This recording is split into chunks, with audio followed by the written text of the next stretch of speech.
just got back from our trip up north and everything is so bright and in full color, blooming. It's just absolutely gorgeous. It actually struck my eye when we got home and I looked out the window because up north you see a lot of green, and when I looked out the window it was just so many beautiful bright colors, and everything just got so huge. We just got a lot of rain, so everything's just growing amazing and looks so great.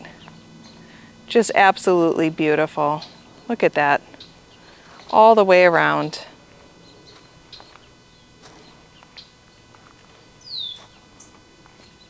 One of my favorite coleus is right here, and this is the Trusty Rusty. I mean, it's always true blue. It can, you know, you can always count on it to be large and add that really bright, vibrant color. And it has just that little trimming of yellow around the orange leaves. It makes it look a little tropical, but it also adjusts super well as we transition from summer into fall later in the season. So it goes with summertime looks and fall time looks. What are you doing?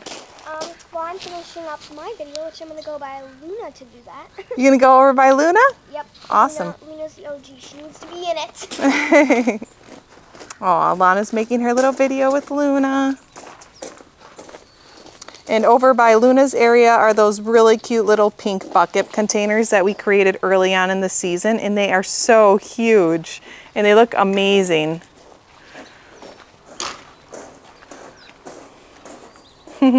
Look how cute that little area is. Aw. Pretty soon Indy will be back home. 2 more weeks. And Luna's counting down the days. Lana just included in her video that Luna loves petunias, and she does. These petunias will never get longer than they are right now because Luna keeps them nice and trim, right, Luna? I did come over here though to show you guys this gorgeous garden outside of the garden room. It's attached over here to Luna's little space. She's got her little teddy bear laying out here right now too, but I'm gonna get in close to these gorgeous flowers. There's so many beautiful varieties. Gorgeous zinnia colors. This is the Oklahoma mix in here. So they're extra large flowers and plants. We gotta clean up some of that calendula there. Hi, Luna. She's rubbing up against me right now. Oh, hi, Luna. Oh, she loves to feel someone up against her. Oh, she doesn't have Indy to do it with her, right? Look how gorgeous that is. And you got the little touch of pinks through the smaller purple zinnias back there. Right in here.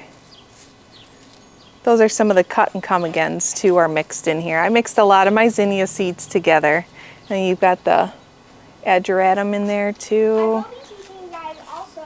Look how beautiful. But yep, I do have to clean up some of these calendulas in here. And then coming down this way are purple coneflowers that are in blossom, which I'll show you them on our berms in the front. It's filled with coneflower. Just absolutely gorgeous. And then we do have a couple little dahlias over here, which I do have to stake this one, otherwise it's going to kind of fall over, but this is where Luna's fence is in here, so she likes to come in here and eat on some of those leaves. We call this the enrichment garden. It's kind of like a hay feeder with that fencing right there and her being able to eat some of those leaves. But yeah, I should add some other things that I know she would like in there as well. Look at Lana. Lana just loves horses so much. A little too much, she says. That you can never love your horses or animals too much. And our apple tree is doing good. I've got to go ahead and trim this hybrid willow up there just a little bit, so that way it doesn't take the sun. That way we can get more apples forming this year. It's looking really nice. Yep, so this is still in Luna's back area behind the little mini barn, and then here is the chicken and duck run, but they're not out here right now. They're too curious with those little silkies right now. They have, I'll show you actually. Just a girl and her horse. And before I go over by the little chickens and ducks, I'm just going to show you these baskets that Lana created. So they're very bright hot pink. This is a Supertunia Vista series. That's Paradise. And then she does have one giant pink in the center, right up here. So that's where like the larger bright pink petunias are coming from there. And then she also has 3 geraniums mixed in here. So now the petunias are finally starting to fall, so that way the geraniums can grow in right in the center there, so you can start seeing some blooms. That's where you're getting the orange color here. And we use the variety Calliope for the geraniums because they get nice and full, big leaves. They're a more vigorous grower and they produce tons of blossoms and large blossoms too, so that's what's nice. Yep, and then the other one's over here. It's looking so pretty. So we've had a lot of rain and being gone for a week, things do need a little bit of cleaning. So a lot of deadheading and things like that. But we're gonna get a little bit more rain, so I'm just gonna kind of wait for that chore to do. And it's just still so beautiful. We gotta show it. Look at Daffy over there. He's crazy. All right, let's come over here by the little silky chicks. There's only a few out right now. There were more earlier. So their back area is small right now because we're just acclimating them to the original flock. So they have their area here, but then the other chickens have their area right behind, so they can see each other through the fence, start getting to know each other through the fence. And then inside the coop, we will open that up as well with a little netting between so they can start just getting used to each other and smelling the same and just knowing that the little silkies aren't going anywhere. They're here to stay. What a cute little window box. Sayla's creation.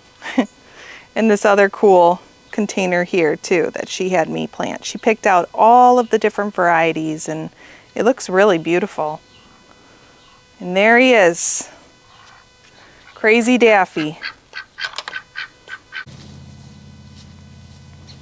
Daffy's gonna show us where he's going. Where are you going? You just exploring in the water? These gardens over here on the east side of the garden room have grown tremendously in this past week. They are just huge and full of color and full of life as well. We came out later yesterday and there were just so many bees around, butterflies and hummingbirds, and you can hear the cranes every once in a while. It's extremely dreamy because then you've got these curtains blowing in the wind and it's just really beautiful. And one of our favorites is the millet grass right here. It's our natural little finch feeders or other small little birds. They love to land on it and eat the seeds. So this is the time of year that they start kind of seeding out and doing that. So down here though, that red salvia is absolutely gorgeous. This is part of that Unplugged series from Proven Winners. It's really, really pretty. I see that the hummingbirds really love that one. They're really drawn to reds and purples, and that's one of their favorites. And then over here I also noticed, well, everything. It's hard not to notice everything, but even these marigolds here, they're starting to come in blossom. And in the other garden, but here they're just ginormous. So they're like called like the Cracker Jack marigold. So 95% of our gardens we seed start ourselves, in case you're new here. So we do all of that in our greenhouse. And then over here, the bee balm is all in blossom, along with a lot of our yarrow, which we have yarrow and bee balm in many other areas of the garden, but this is our largest patch of them. So look at how beautiful this is. And bee balm attracts a lot of beneficial bugs. and pollinators, and it's just really a beautiful flower. It's so unique. I just love it. That's why I do add it in other areas. I do add other types of bee balms in our containers as well, just because there's so many different kinds and just stunning.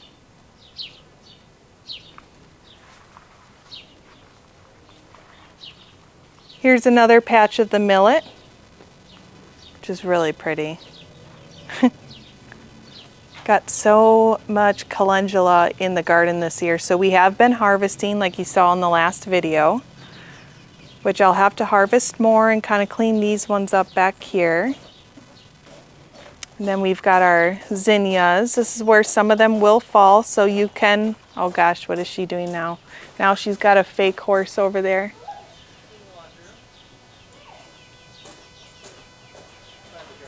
She's got a fake horse, that hobby horse. What's he, you got a fake horse too?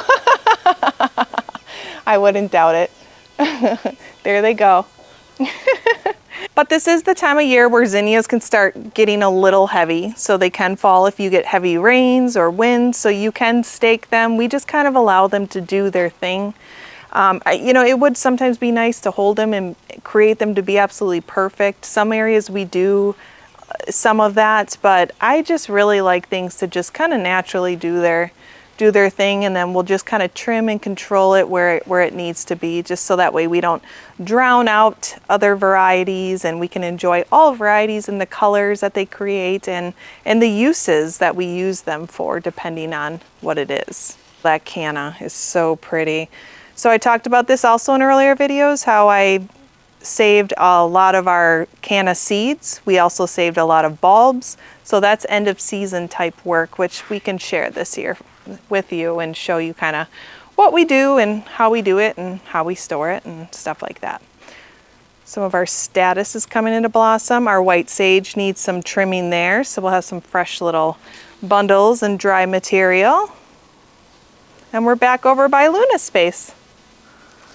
And then this is how you enter over by the garden, in front of the garden room by Luna's space here, which is like one of my favorite gardens, I have to say. I love it.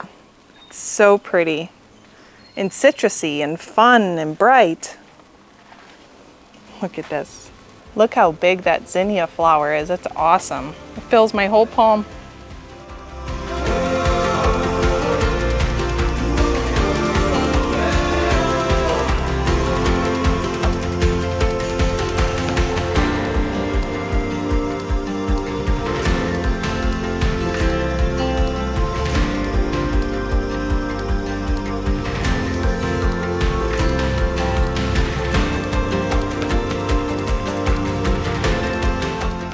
Over here we got the shrimp plant, which is always one of my favorites for its uniqueness, because it looks just like how it's described, like a little shrimp.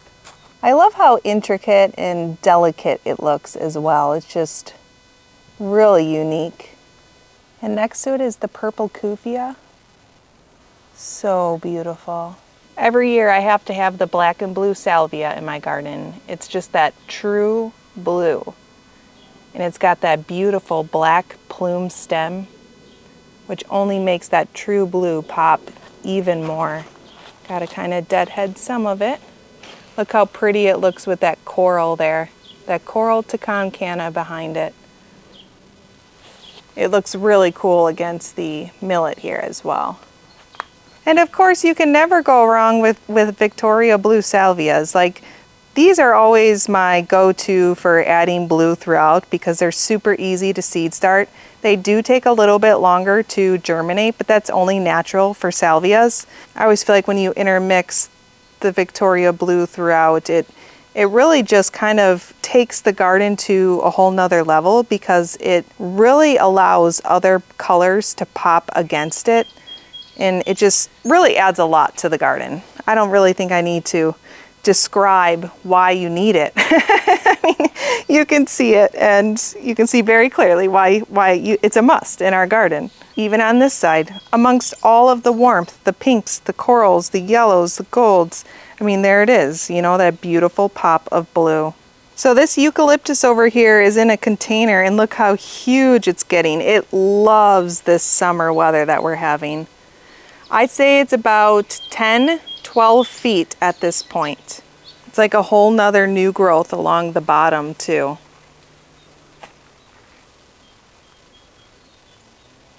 This one I won't use for cutting, for bouquets or anything.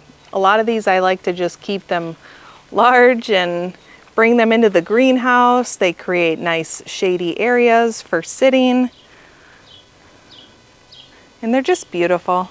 Walking into the garden room over here in this corner, I have my plumosa fern, and I'm sharing this one specifically because we seed started a lot of these last year, and they took forever to germinate, but they finally germinated. I think it took like a month, and actually a little longer, and then it took like 4 months for them just to grow like an inch, and then after that they just took off. But I kept this one in a really small pot, which creates it to not take off as large.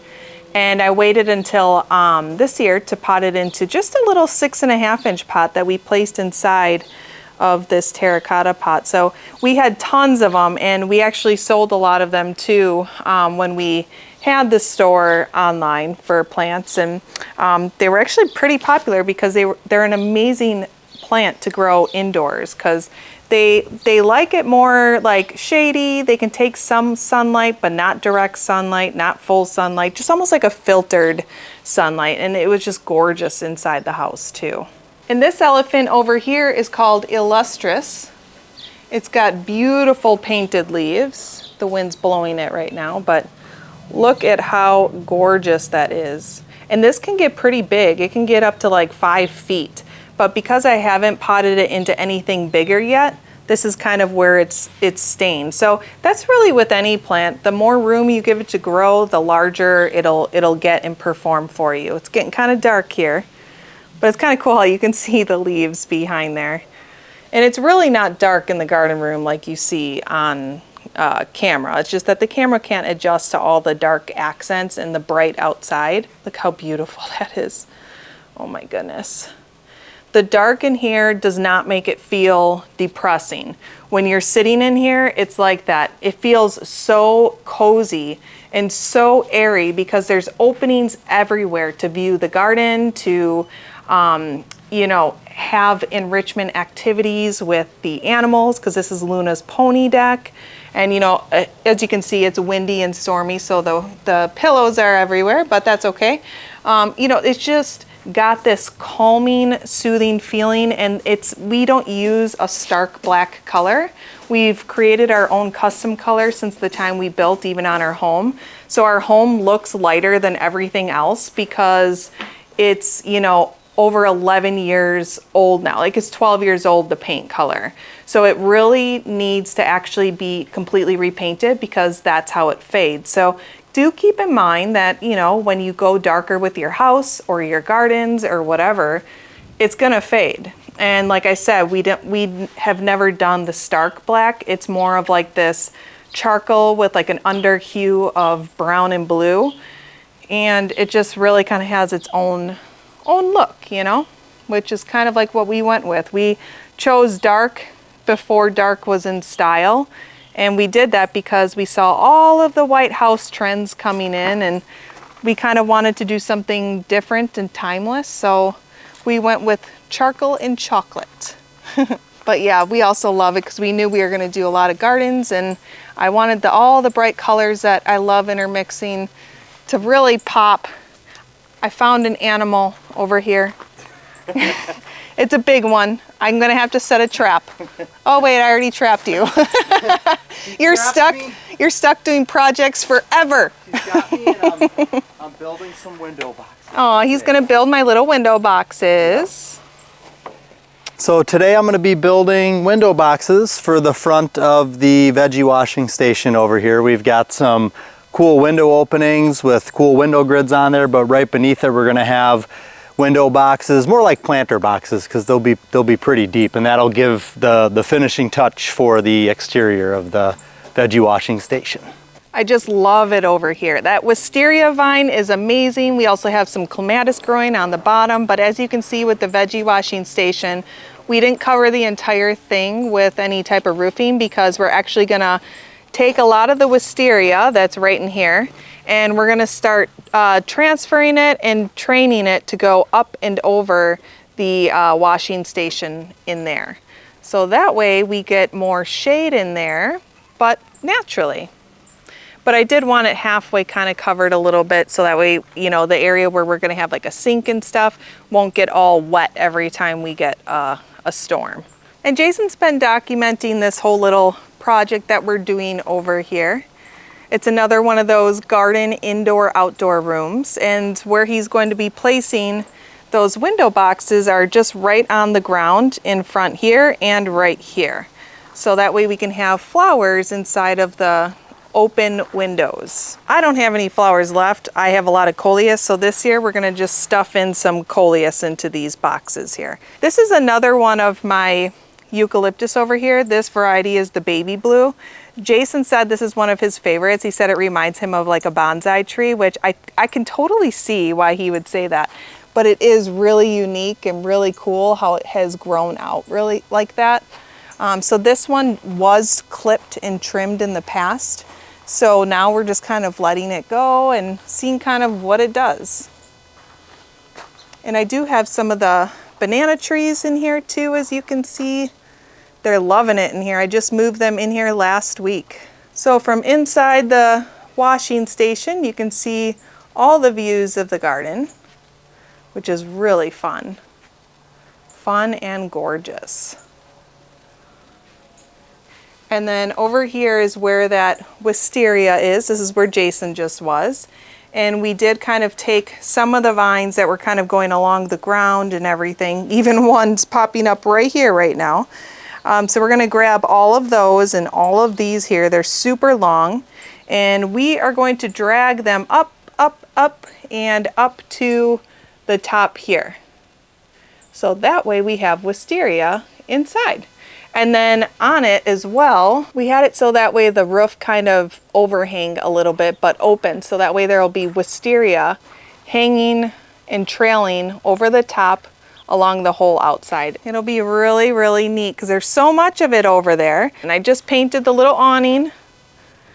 And we'll go more into this space, like I said, with the video Jason's kind of been creating with it. So we'll kind of go over that as we do it. But this is one of those things that we just work on if we get a chance. But otherwise, there's really no rush with it to have it done and completed by this year.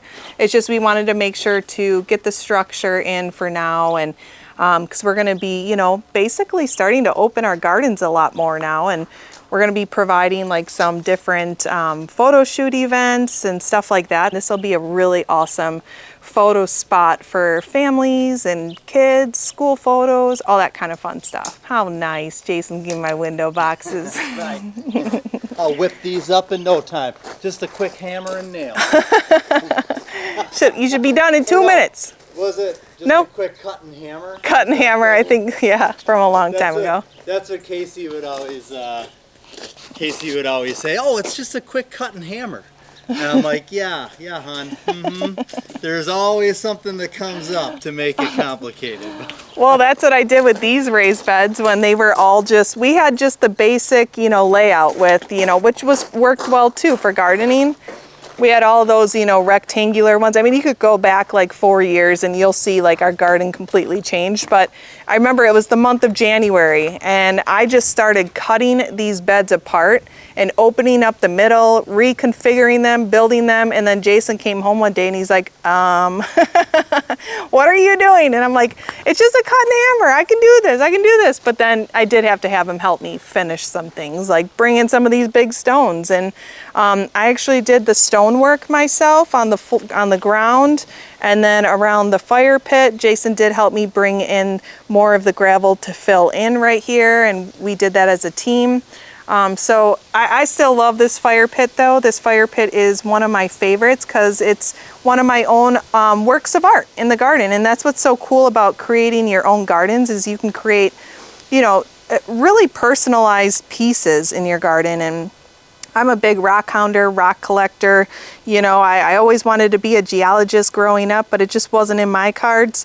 So this was my way of just really, you know, collecting things in nature and being able to display a lot of my collections throughout the year. So collections from all over, you know, it's just really cool to see them out in the open now rather than in plastic bags or boxes in the basement. There she goes. So I came over here though. I know we show this space a lot, but there is a beautiful dahlia in blossom over here and it is absolutely huge. Like I can't even zoom in because it's like too large. It just fills up the entire camera screen. But if you can see, if you see my fingers behind there, that shows you how big this dahlia is. This is like crazy huge. Look at that. And it's so beautiful in color. I'll have to show this when the lighting isn't as stark in another video because it's midday right now and you guys know how midday is. Everything's sunny, but we're enjoying it. So I'm like, I want to show it. I don't care if the lighting's not perfect. It's absolutely gorgeous and it needs to be shown so that way people can, you know, get some ideas and just see beauty.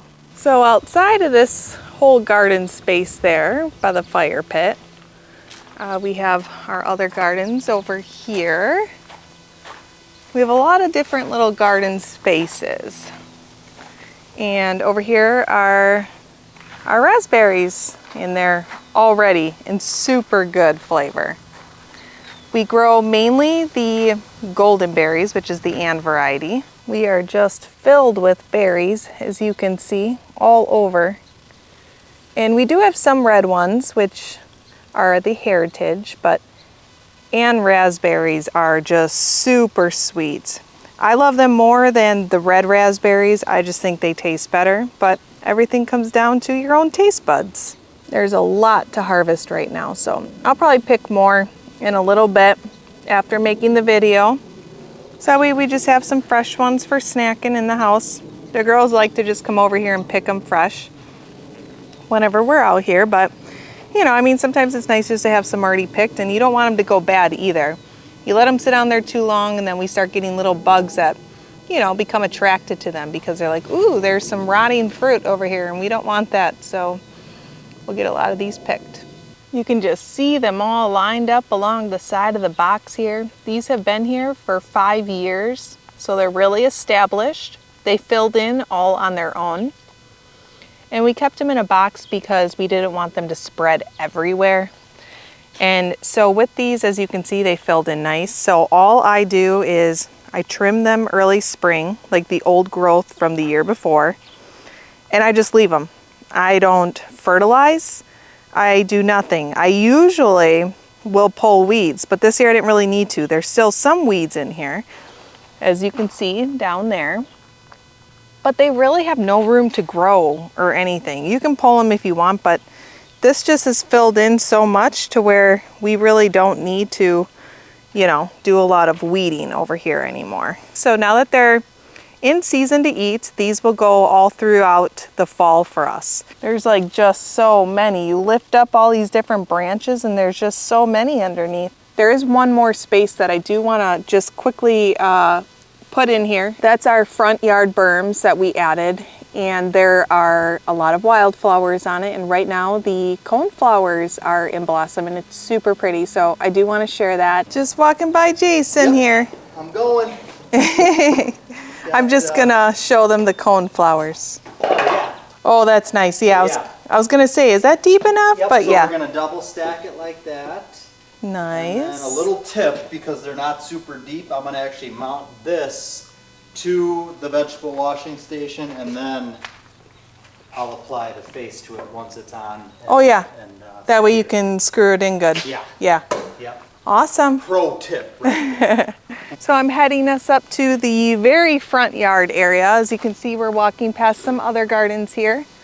These gardens here are really unmaintained. I really haven't even hit them yet this year for cleanup or anything, even though it's like along our driveway, but they're fine. They look fine. They're natural and pretty. So we're over here by the front driveway, and we've got berms in here. We've created these to kind of add trees to create a privacy fence from the road, because see, there's cars. So, oh, that was actually my mom. So the cone flowers are in blossom. Look at that beautiful monarch just flying around. There's how many of them? Wow. I don't know if you can even see them. They've been flying and all around here. It's just gorgeous. You can hardly even see the house now from the road. It's really cool. There's a little bit of Queen Anne's lace up here. Not too much though, because we have trimmed some so that it doesn't just take over. We also have a little bit of Rudbeckia in there.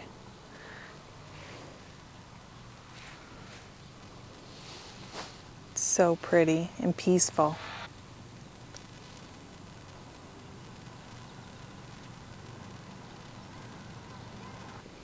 Just kind of take you guys on a little walk over here.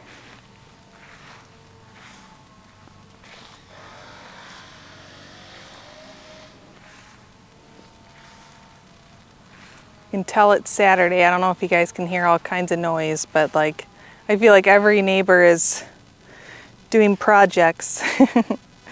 We're all busy little bees.